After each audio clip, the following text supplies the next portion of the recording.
morning. This is my research defect. It's all about situation, invention, and challenges among smoking and academic performance of grade student. Introduction. Background of the study.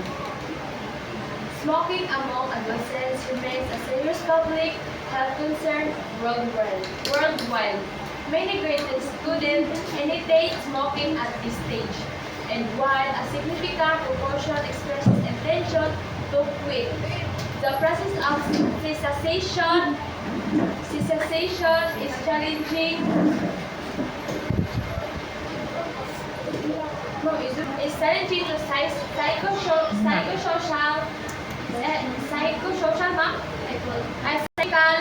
psychological, social, and environmental factors.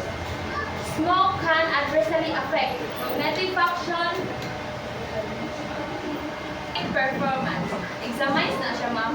Exacerbating educational challenges faced by youth. Smoke faced by the study explores cessation, intention, and challenges among smoking. Grade 10 student and examines challenges association with their among outcomes.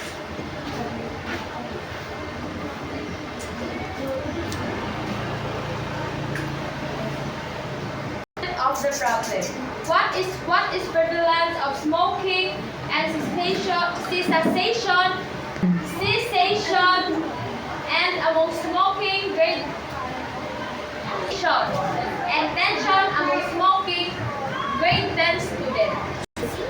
Psychosocial factors influencing social factors students and tension with smoking. Students face during smoking cessation attempts.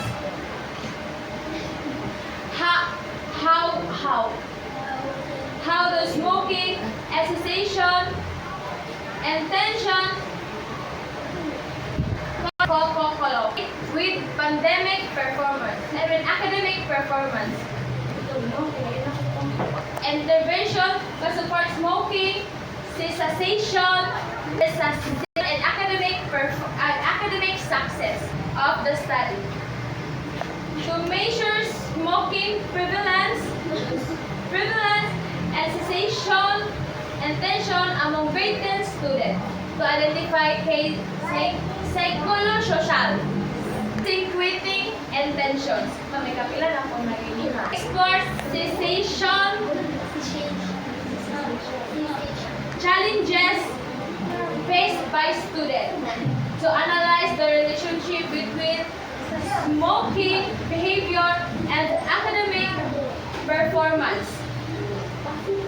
And effective cessation and academic support interventions. Significance of the study. Result will guide school health programs to better smoking cessation among address related academic and others related academic challenges contributing.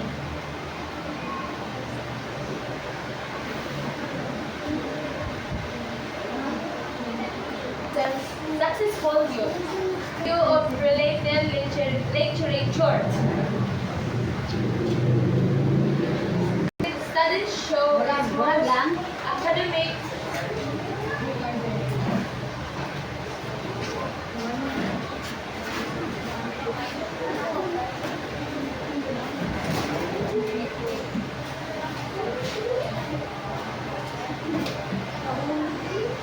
Balik na lang kayo.